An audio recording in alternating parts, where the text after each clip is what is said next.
Jogos desse domingo, fazia tempo que o Botafogo não tinha uma vitória assim, Coutinho. Bem-vindo à troca. Pois é, Zé. Boa noite pra você, pro Ricardinho, galera de casa. Há 10 anos. Desde 2014 o Botafogo não fazia 5 gols, né?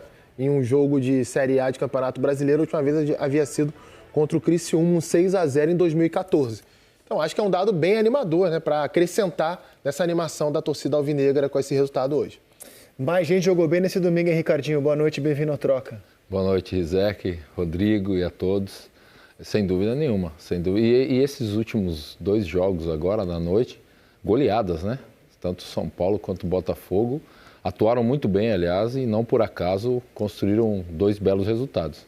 O Bragantino vai terminar a rodada na liderança com 7 pontos. O Flamengo tem 7 também. O Botafogo chega a 6. Furacão chega a 6, o Grêmio chega a 6 também, 2 vitórias seguidas. O Inter ficou em 6 pontos. Quem é que está jogando bem nessas 3 rodadas de Brasileirão, Rodrigo? E como o Botafogo se encaixa nessa turma, na sua opinião? Não, o Botafogo ele vem de uma boa atuação. A última rodada o Botafogo jogou bem. É um time que está começando a entender agora o que o seu treinador quer. Tentando evoluir em cima desse novo modelo de jogo, nessa nova formatação. Acho muito prematuro a gente dizer, por exemplo, nesse momento que o Botafogo disputa o título brasileiro, apesar desses últimos 2 bons jogos. A gente precisa observar com mais tempo, né? Ter um pouquinho mais de calma para isso. Mas assim, não teve nenhum time que jogou bem os 3 jogos, não. A gente teve equipes que tiveram bons momentos nos 3 jogos, mas aquele time que você olha assim e vê de uma forma unânime, as 3 rodadas, jogou muito bem, não tem ainda não. Aliás, isso já vinha acontecendo antes do Brasileirão começar. Mesmo os clubes ali que têm mais investimento, Flamengo, Palmeiras, Atlético Mineiro, foram equipes que oscilaram bastante na temporada. Então, acho que se a gente tiver uma equipe que vai disparar, que vai tomar conta desse Brasileirão, deve acontecer um pouquinho mais pra frente. Você tocou num bom ponto, né? Pegar os times da parte de cima nesse momento. Flamengo não jogou bem contra o Atlético Goianiense, não fez um grande jogo hoje, jogou bem contra o São Paulo. Bragantino não fez um grande jogo com o Fluminense e aí engatou 2 jogos legais com Vasco e Corinthians. O Inter fez um jogaço contra o Palmeiras, não conseguiu manter a sequência. O Grêmio começou mal, perdendo em São Januário, aí engatou 2 vitórias. Realmente ninguém conseguiu fazer 3 jogos daqueles, o que aliás é a cara do Campeonato Brasileiro, né? Exatamente. Eu acho que esse equilíbrio é a cara do Campeonato Brasileiro mesmo, que é um campeonato de muita competitividade, de muita marcação, né? De muitas vezes os times inibirem o adversário de jogar. Hoje a gente teve, teoricamente era o grande jogo da rodada, né? Flamengo e Palmeiras. O que a gente viu no primeiro tempo, um time tentando neutralizar o outro e pouco apetite para poder realmente vencer o jogo, né? No segundo tempo, sim, a gente viu daí com as mudanças, com algumas entradas, aflorar ou melhorar esse apetite dos goleiros atuarem um pouco. Então é bem a cara do que a gente está falando aí. Eu acho que são poucas rodadas, é verdade, mas é um campeonato que vai ser, vamos dizer assim, lógico, algumas equipes vão ter mais dificuldades, a gente já está vendo no início, mas de resultados assim muito irregulares, assim, de atuações. Vamos lembrar outra coisa, Rizek, existem outras competições junto com o brasileiro e isso influencia no rendimento dos times. Por quê? Porque em muitos momentos os times têm que fazer trocas, né? Você tem que poupar um jogador, tem que priorizar, olha, o jogo importante no meio da semana, mas é o Campeonato Brasileiro. Mas o Campeonato Brasileiro eu tenho ainda, nesse momento, mais de 30 rodadas, né? Eu preciso classificar na Libertadores, na Sul-Americana, daqui a pouco tem a Copa do Brasil, que já teve o sorteio. Cara, só se você pensar assim, além dos times que vieram da B, só Vasco e Bahia não jogam nesse meio de semana competição internacional. O Flamengo e Palmeiras, que o Ricardo citou, a questão do primeiro tempo, jogam na altitude agora. O Flamengo joga em La Paz e o Palmeiras joga em Quito. Sim. E na parte, assim, o Juventude, que hoje tomou uma goleada, né, assim, sem contestação, é um time que no meio de semana tinha jogado bem contra o Corinthians, né? Então, assim, para você ver o que é o Campeonato Brasileiro. Em casa jogou muito bem e tem a consciência, né? A gente vê agora o jogador do Juventude falando, tem que manter a atenção em todas as rodadas. O Juventude sabe disso. Agora, a goleada de hoje, entrando já no Botafogo, Coutinho, o que ela pode representar para esse time? Eu acho que, sem dúvida, gera mais confiança, né? Tranquilidade para acreditar naquilo que vem sendo passado pela nova comissão técnica, para conseguir, para evoluir, para crescer, né? É um time que tem algumas modificações, se a gente pensar na parte tática já, por exemplo, os 2 laterais sempre bem abertos no campo de ataque, mais espetados, algo que não acontecia anteriormente, isso variava um pouquinho mais. O Arthur Jorge tem escalado, né, em quase todos os jogos 4 jogadores que têm como origem a posição de atacante, mas que não fazem exatamente a função de atacante. Nos 3 jogos de Brasileiro, né? Exatamente. Hoje... E na altitude, nos 4 jogos sob o comando dele, ele escalou os 4 atacantes. Acho até que na altitude de uma forma equivocada, porque acabou separando o time em 2 blocos. Mas hoje, por exemplo, a gente viu o Júnior Santos partindo do lado direito, ele vinha jogando como um segundo atacante ao lado do Tiquinho, e o Savarino nessa função por dentro. E aí também faz parte do treinador, né, dos membros da comissão técnica, conhecerem mais os jogadores também e entenderem onde eles podem colocar. Mas eu acho que nesse primeiro momento é gerar confiança e tranquilidade para a sequência do trabalho. Uma escalação com 4 atacantes. Ele usou nos 4 jogos, cara. Usou na Libertadores, contra a LDU, usou contra o Cruzeiro fora, Atlético Goianiense em casa e hoje repetiu. E muita liberdade, geralmente, para o segundo homem de meio campo, né? Vinha sendo... O Tietchan na última partida já foi o Marlon Freitas nessa função. Hoje o Danilo Barbosa teve mais liberdade, fez gol, deu assistência, criou jogada do pênalti. Então é uma equipe que ofensivamente tem começado a apresentar uma cara legal de ver jogar. Mas é muito início ainda. Quando você tem uma ideia, e dentro dessa ideia você pode ter muitos, de repente, atacantes, mas buscar o equilíbrio da sua equipe, independentemente do número de atacantes, lógico, jogar com 3, com 4, enfim. Mas que essa responsabilidade desses jogadores de frente, ela seja também defensiva, que eles possam participar do exercício defensivo, dá certo. Se você trabalhar o time, porque qual é o equilíbrio de um time, né? Não é você ter 10 armadores ou os 10 zagueiros, é você ter jogadores na sua função, mas você pode jogar com 2 atacantes, 3 atacantes, no caso do Botafogo. 4 atacantes, pode jogar. Se sem a bola esses jogadores tiverem a responsabilidade de recompor o time, de pressionar a saída de bola, de ocupar o espaço para não deixar o adversário e principalmente deixar o time, no caso o Botafogo, espaçado, né? Com ataque lá, 4 jogadores e aí o meio campo aqui longe e tal, e aí o adversário começa a trabalhar. Se você conseguir fazer isso, lógico que dá para você jogar. Por que não dá? Merecia mais gente no Newton Santos, né? A gente teve 13 mil pessoas. Já havíamos tido um público baixo também no meio da semana e hoje, domingo, vindo de Vitória, a gente esperava mais. Como ontem também não tivemos um bom público no Maracanã para o clássico entre Fluminense e Vasco. Alguns times subiram um degrau de atuação nessa rodada que não vinham bem. Fluminense. Sim. São Paulo também subiu um degrau na atuação? Sim, a atuação de hoje, acabou agora o jogo. O São Paulo jogou muito bem, né? Principalmente o primeiro tempo. Teve chance até de fazer mais gols e aí depois a gente vai contar mais. Teve a expulsão, né? 2 jogadores do Atlético Goianiense no segundo tempo. Que você afirmar sua superioridade com 2 jogadores a mais também é mérito, porque muitas vezes as equipes não conseguem, tendo 1, 2 jogadores a mais. Acho que o São Paulo hoje teve uma atuação que, não é tranquilidade, construiu o resultado com tranquilidade. Acho que a postura do time foi boa, melhorou em relação aos últimos jogos que o São Paulo vinha apresentando. Galo também subiu um degrau na atuação, Sem né? dúvida. Tinha feito um jogo prejudicado também, porque atuou com a menos na estreia contra o Corinthians, aí empatou com o Criciúma, e o primeiro tempo contra o Cruzeiro foi um amasso impressionante ontem. Vamos rodar os gols. Enquanto aguardamos a nossa equipe que transmitiu direto do Newton Santos a goleada do Botafogo. Não, aguardando nada, já vamos falar com eles agora. Vamos ao Newton Santos ao vivo. Renata, boa noite, bem-vinda ao Troca. E aí, Rizek, tudo bem? Boa noite pra você, pro Coutinho, pro Ricardinho. Jogo animado por aqui. Tava esperando um jogo bom, mas o começo do Botafogo foi muito bom, né? Aos 8 minutos do primeiro tempo já estava 2-0. E aí depois, com expulsão também do Juventude, a coisa ficou um pouquinho mais complicada. O jogo foi equilibrado só nessa reta final, quando a gente teve 10 para cada lado. Aí sim o Juventude conseguiu chegar e até levar um certo perigo e até fazer o gol com o Danilo Boza. Mas é um jogo muito importante para o Botafogo para retomar a moral, né? E principalmente numa semana aí que tem Libertadores pela frente. Mas vou deixar aqui o Eric Faria e o Ramon analisarem e comentarem o que foi esse jogo aqui, especial no Newton Santos hoje, né, Ramon? Fala, Rizek, Coutinho, Ricardinho, boa noite. Bom, o Botafogo fez um jogo muito equilibrado, assim, muito consciente no meu modo de ver, né? Taticamente, eu gostei muito da postura defensiva da linha da primeira linha, do Botafogo, coberturas, bola coberta, descoberta, se movimentando, compactando, não deixando um espaço muito grande entre o meio de campo e a defesa, né? No balanço, tanto da direita para a esquerda quanto da esquerda para a direita, o Botafogo conseguiu balançar e ter as coberturas certinhas, sem deixar muito espaço para a equipe do Juventude. E o Botafogo começou a 1000 por hora, né? O Botafogo começou pressionando, o Danilo, esse aí fez um bom jogo junto com o Marlon Freitas, o Tiquinho também conseguiu fazer um bom jogo, enfim, o Diego Hernandes quando entrou, né, Érico? Um jogo muito consciente, muito tranquilo da equipe do Botafogo. Boa noite, Rizek, Coutinho, Ricardinho, boa noite para todo mundo que está acompanhando o Troca. Os 2 gols logo no início condicionam qualquer partida, né?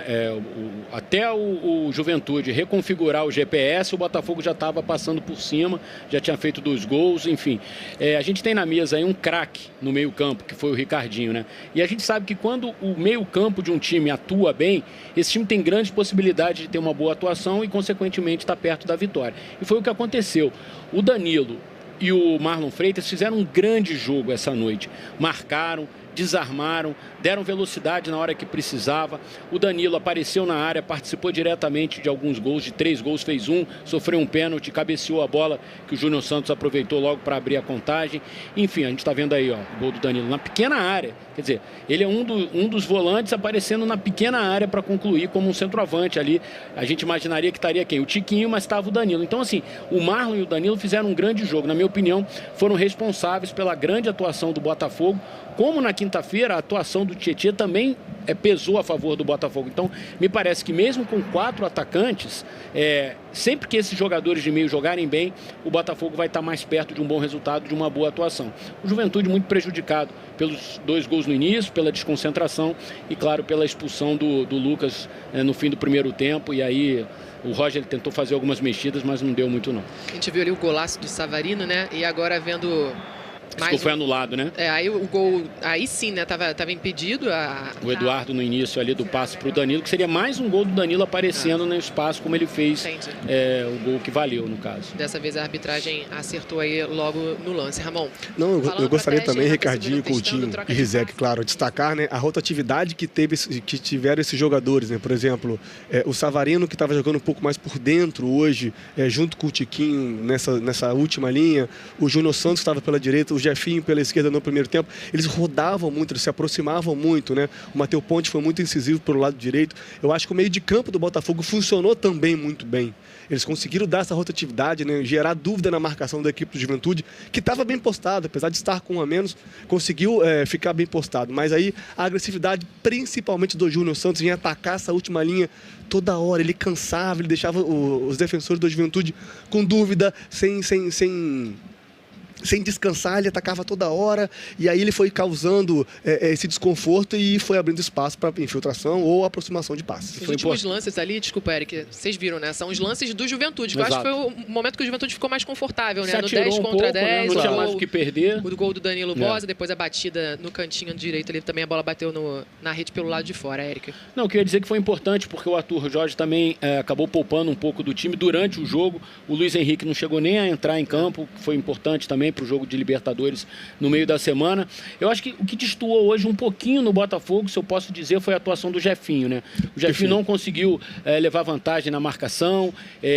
Não sei se ele ainda não entendeu muito bem essa rotação que precisa, né? Porque muitas vezes, quando alguém estiver ocupando o lado dele, ele tem que estar num outro lugar, num outro espaço, exatamente para poder gerar dúvida na marcação e ter condições de receber a bola também. Talvez ajustando essa questão do Jefinho, esse quarteto ofensivo vai fluir mais, mas assim, aos poucos o Arthur Jorge está dando uma cara para o Botafogo, está conseguindo colocar as ideias dele, é muito no começo ainda, a gente sabe disso, mas o fato dele privilegiar os melhores jogadores que ele tem, não ficar engessado num esquema e tentar fazer com que o esquema gire em torno dos melhores jogadores, eu acho isso muito empolgante para o Botafogo e para o torcedor. Eu acho que assim, o Botafogo tem muito a evoluir ainda na temporada. Tem muito a evoluir, mas é um jogo que com certeza dá confiança, principalmente para um jogo de Libertadores, né, na próxima quarta-feira. Lembrando que se o Botafogo em 3 jogos no Campeonato Brasileiro tem 2 vitórias e 1 derrota, na Libertadores 2 jogos e 2 derrotas. Então é jogo que vale a vida. Quarta-feira, Botafogo precisando vencer. A gente volta com você daí, Rizek. Obrigado, Renato. Eu vou pegar esse gancho do Eric, de o Arthur Jorge escalar, na visão do Eric, os melhores jogadores que ele tem. Hoje o Eduardo ficou no banco e entrou no lugar do Tiquinho. O Eric, na primeira vez que ele fala isso, durante a semana no Seleção, ele trouxe essa discussão também. No entendimento do Eric, os melhores jogadores são esses 4 atacantes. Ou seja, não, parecia um plano emergencial, sem o Eduardo jogar com 4 atacantes. Agora, está se configurando uma aposta mesmo. Jogar sem o Eduardo no time principal e seguir nesse esquema com quatro atacantes. Eu acho que se o Eduardo retomar o momento que ele teve no Brasileirão do ano passado, principalmente no primeiro turno, ele vai pedir uma vaga no time naturalmente. Até porque eu não considero o Eduardo... quem sou eu para falar do lado do Ricardinho, né? Ele pode até avaliar isso melhor do que eu. Mas eu não considero o Eduardo aquele meia tão cerebral, não. Acho que ele é um meia mais de pisar na área, de infiltrar. É claro que ele tem potencial... até de falso 9 já, sim, no ano passado, no lugar do Ele tem potencial de articulação, mais do que em relação a esses jogadores, mais do que o Savarino, mais do que o Jefinho, mais do que o Júnior Santos, que são atacantes, são jogadores de agredir o tempo inteiro a última linha. Mas eu não vejo no Eduardo muito esse perfil daquele camisa 10 mais cerebral, de cadenciar, de tirar ritmo de jogo, não. Mas hoje a gente olha o time do Botafogo, não tem exatamente essa figura, nessa amostragem inicial. Outra opção que ele teria ali de armador é o Oscar Romero, que com ele é bancaço. E ele tem escalado o Oscar Romero, quando entra, também partindo de um dos lados, né? Me parece que, pelo menos nesse início do Arthur Jorge, a ideia dele é ter uma dupla de ataque, um jogador que vai fazer mais parede, vai ficar um pouco mais fixo pelo centro do campo, que é o Tiquinho. Outro que vai fazer diagonal para os dois lados, que foi o Júnior Santos na maioria dos jogos, hoje foi o Savarino. E dois caras que saem dos lados e flutuem ali por trás dos volantes adversários, façam infiltrações na área, se aproximem dos laterais para fazer tabela, triangulação. E muita mobilidade o tempo inteiro. Se o Eduardo se encaixar em alguma dessas funções, ele pode pedir a vaga de novo no time, desde que se aproxime do nível que teve no primeiro turno do Brasileirão do ano passado. Cara, arrisco dizer que é o único dos 20 clubes da Série A que está jogando com esse sistema, né? De 4 atacantes. Não me ocorre nenhum outro clube dos 20 da Série A que está jogando assim. É que sabe o que acontece, é que hoje o futebol e os clubes, os times que dão certo e que conquistam, eles variam muito o jogo, né? Quando a gente fala, mas o determinado time joga dessa forma, a movimentação do jogador, questão de 2 metros para trás, 3 para frente, muda o esquema do time. Às vezes, quem faz muito isso, é o treinador do Palmeiras. E ele vem ganhando sempre. Ele solta um lateral em determinado momento do jogo, aí durante o jogo ele troca, aí ele prende o lateral que ele soltou como terceiro zagueiro, solta o outro lateral do outro lado. Aí tem hora que ele joga mesmo com 3 zagueiros, como ele fez hoje contra o Flamengo. Então, assim, os times têm variado. Eu não digo nem tática, digo de característica de jogador mesmo, de você jogar sem aquela figura clássica do meia. Não me ocorre outro clube que tá mas curiosamente, os times que têm ganho com os meias, né? Uhum. Os times que têm ganho no Brasil, eles têm ganho com meia. O Fluminense ganhou com meia, né? O São Paulo ganhou com meia. O Flamengo vem ganhando com meia há quantos anos? E o Palmeiras vem ganhando com meia. Olha a reserva de mercado aí, ó. Olha a reserva do nosso camisa 10 aqui. Não, eu estou falando só isso porque isso não quer dizer que tenha que jogar. Eu estou falando o seguinte, que no caso do Eduardo, é bom o treinador ter variação de característica, entendeu? Então, assim, hoje está dando certo os 4 atacantes e os 2 jogadores de meio. Vai ter jogo que ele vai ter dificuldade com os 2 jogadores de meio de distribuir a bola. Ele vai precisar de um jogador, mais um no meio, que tenha capacidade de poder chegar mais na frente. Já teve, entendeu? Às vezes durante uma partida. Então, assim, quando você usou a palavra não ter um time engessado, não ter um time, sabe, só insistindo daquela forma, é isso. Né? Você ter jogadores no seu elenco que possam te oferecer uma mudança de característica. Não é só de peça, não é tirar um jogador de lado e botar o outro. É você tirar um jogador de lado e botar um no meio, é você tirar um atacante e ter mais um no meio, ou é você jogar com 4 atacantes. Não tem problema. O importante é você ter o equilíbrio do time. Acho que o Botafogo tem com esses 4 atacantes nesse momento um ajuste, né? Hoje goleou, nos últimos jogos vem tentando atuar assim. Daqui a pouco vai surgir um momento que vai precisar do Eduardo, que é um bom jogador. Ele caiu de rendimento na reta final ano passado do campeonato e acho que junto com o time, né? Vamos falar a verdade, que o Botafogo caiu, mas ele foi um dos responsáveis pela campanha inicial do Botafogo. Ele estava muito bem. Esse ano, se ele retomar o seu melhor momento, e acho que ele pode fazer isso, ele vai ser muito útil para o Botafogo, porque ele é um bom jogador, finaliza bem. Agora, é importante ter a variação de característica para que o treinador possa ter. Ele está chegando agora, ele está conhecendo ainda o elenco do Botafogo, mas com vitória, com resultado como o de hoje, essa adaptação é mais rápida. E chegou com convicção, porque ele começa a jogar assim na altitude. Um jogo que, assim, para os padrões do futebol brasileiro é atípico você jogar dessa forma. E o Júnior Santos Chegou hoje ao 14º gol dele na temporada, é o artilheiro do Botafogo. Já é a temporada mais artilheira da vida dele, em abril. 4 meses. Em abril, porque ele tinha marcado 13 gols no Japão. E já é. O cara custou $1 milhão, né? É um custo-benefício incrível esse jogador. Você tem análise tática do Botafogo? Tem, mas antes da análise tática, tem mais 2 times que jogam com 4 atacantes de origem. Né? Um tem jogado todo o jogo com o Atlético Paranaense, tem jogado com o Fernandinho e Eric de volante, Canóbio e Pablo por dentro do ataque, Julimar e Coelho pelos lados. E o Red Bull Bragantino também jogou muito assim já com o Sacha, que é um atacante, encostando no Thiago Borbas e 2 pontas mais agudos. Aí vai variando Elinho, Nacho, Mosqueira. São 2 equipes que jogam também frequentemente com 4 atacantes de origem. Perfeito, muito bem. Obviamente falaremos do Furacão aqui, que hoje conseguiu uma baita vitória em cima do Inter. Mas vamos à sua análise então, Coutinho. Vamos lá. Não, é a análise do gol do Botafogo, né? Porque às vezes eu ouço muitos torcedores perguntando na hora da batida do escanteio, mas por que tem 2 jogadores para cobrar o escanteio? Então, se a gente puder rodar, acho que é um ponto interessante da gente observar isso daí. A gente vai ver aqui, ó, tem 2 jogadores, o Savarino e o Hugo. Por que isso? Essa zona ali, ó, da pequena área, são jogadores marcando por zona. Aqui tem 2 jogadores no bloqueio, um pouco mais atrás, tentando bloquear os jogadores do Botafogo. Quando você tem, se puder voltar um pouquinho, acho que é até legal pra gente mostrar uma coisa, ó. Quando você tem, por exemplo, o jogador só destro para cobrar esse escanteio, aquela galera que está marcando zona ali na pequena área, eles vão estar um pouquinho mais para fora da pequena área, porque eles sabem que muito provavelmente vai vir uma batida mais aberta, né, Ricardo? Aquela batida que vem fugindo do gol para pegar o atacante de frente, como foi.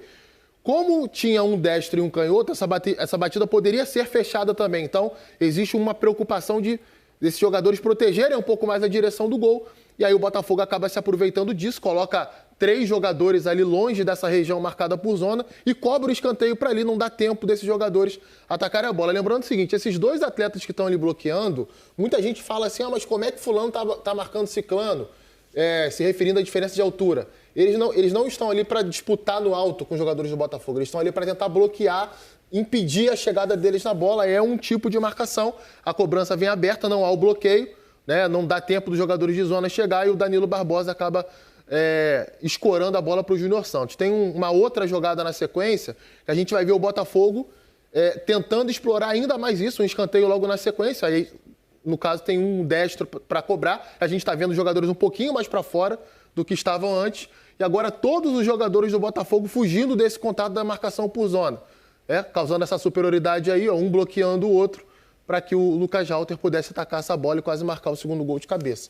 Então foi um artifício usado pelo Botafogo na bola parada aérea, no escanteio.